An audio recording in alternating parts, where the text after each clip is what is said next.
Associate Professor Andrew Cole came to HammondCare when the organisation acquired Hope Healthcare in 2008.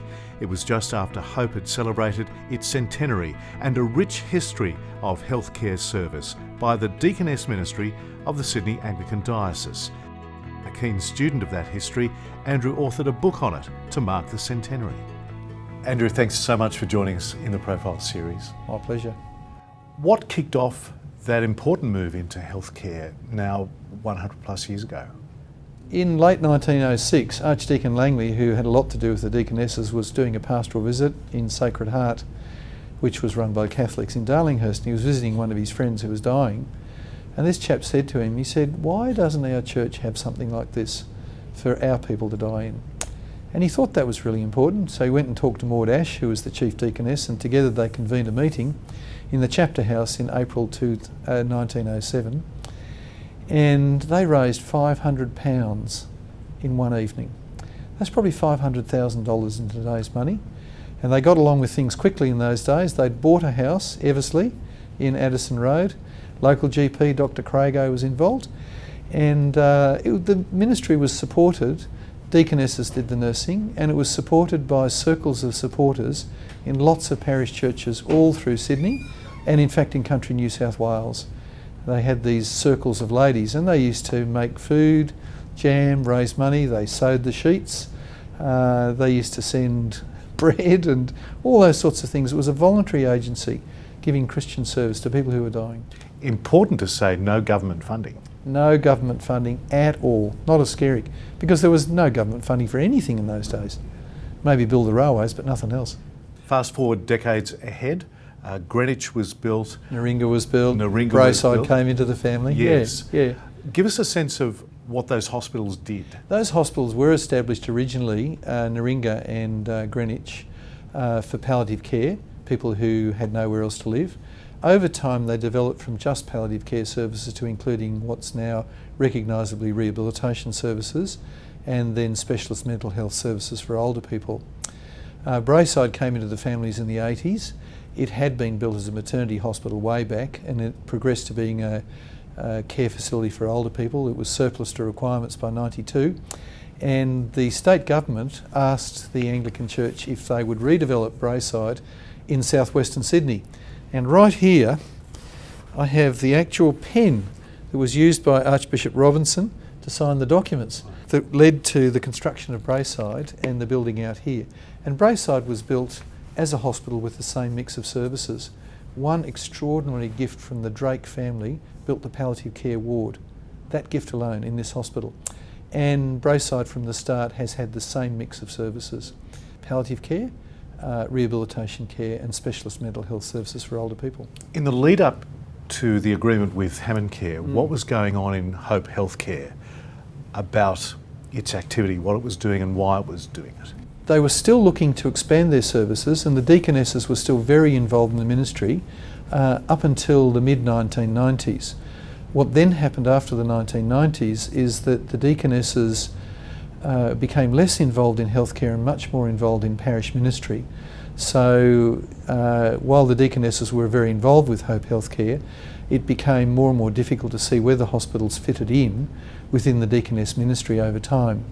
And so that eventually led to the deaconesses deciding that they would divest themselves of the hospitals and move Hope Healthcare to another organisation. And eventually we became part of HammondCare in 2008. It's a great history. Now to you, Andrew Cole. You Yes. began work as a doctor in rehab in Sydney in the 80s. Correct, yes. Then you moved to Taiwan. What was that about? That was about a need. It was a great need in Taiwan. I was asked to go there to establish community-based aged care and rehabilitation services, which is what I'd done previously at St George, set up the first ACAT team in that part of Sydney in the 80s. Went to Taiwan, learned Hokkien and then Mandarin, and that's intellectually two of the hardest things I've done in my life, I have to tell you. And when I'd been there for 6 months, the superintendent of the hospital said, what I'd really like you to do is also establish community-based palliative care. So I set up a very broad range of services with a small team over time, and we were there for 6 of probably the happiest years of our lives. and I trained people to take over from me, and then moved to come back to Australia. Why were they the happiest? Completely different place. Wasn't in Sydney. I was really enjoying creating something completely new that hadn't existed in that country before. I grew up in Southeast Asia, so I grew up amongst Chinese people. I was familiar with the language and the culture, and it was, even with the pollution and all the other things of Taiwan, they were wonderful years. Our children were young, whole range of things. There's one particular photo we've dug up in our research. Oh no, not of the you in the bath. Photo. Yes, the bath thing. What was that about? Well, one of the things about Taiwan is the people there are a whole lot smaller than I am. And also, you're 6'5". I'm 6'5", and the average height there's about 5'3". So I was always belting my head on doorways when I was doing home visits. But the other thing is that the Japanese bathe in a sitz bath type position. So the only way I could get into a bath that was about 2 foot square is with my knees up in the air and the rest of me under the water, which is the way it is in the picture. I'm glad I asked, just to clear it all up. Yes. So you come back to Sydney, and just as Broside's beginning to work. Yes, I did the interview by telephone from many miles away, and I came here actually a month before Broside opened. I was on the payroll, and Freebert and I got the commissioning of the rehabilitation unit going and brought the first patients down. Can I ask you in particular about your commitment to the whole notion of Christian hospitals? Because it's a very great passion of yours. A Christian hospital is an oxymoron. You can't baptise bricks and mortar. A Christian hospital is about the service and the ministry of Christians showing the love of Jesus in very practical ways, day by day in their work. You know, the deaconesses had it right more than 100 years ago, and we in HammondCare have it right in the way we serve people in our nursing homes, in our community services, in our hospitals, whatever we do. It's about kneeling and serving people and going the second mile and being prepared to do whatever needs to be done to help people in need.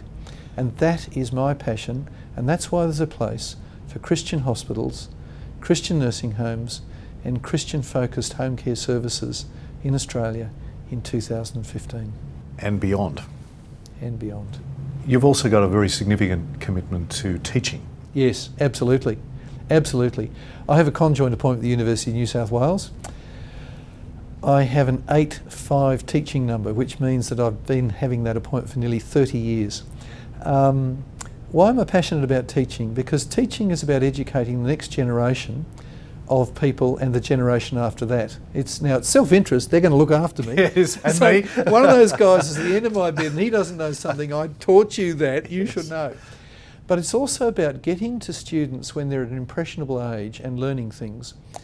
In the past, rehabilitation, palliative care, old people's psychiatry, aged care have been Cinderella occupations. They've been seen as low priority, not devalued.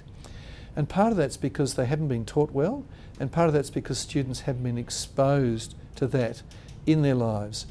If we can expose students and give them a sense of the excitement that there is in working with older people, that is really, really important. And they'll choose those careers for the future, and they'll go into these careers as first preferences and be enthusiastic about them and develop the scope of the work and develop it well. Final question always in the profile There's series. always a final question. Yeah, that's right. Yeah. What floats your boat outside of work? Okay, playing the organ music of J.S. Bach. Oh, great. A Protestant genius. Protestant genius. You know what? Reading theology. Recently I had the privilege of sitting in Dietrich Bonhoeffer's church in Berlin. Model railways. Yes. Model railways, yes. Particularly Japanese type model railways, because they were Japanese trains in Taiwan. And being involved in church ministry and supporting people pastorally in the church where we go. Yeah, they're the things that drive my boat.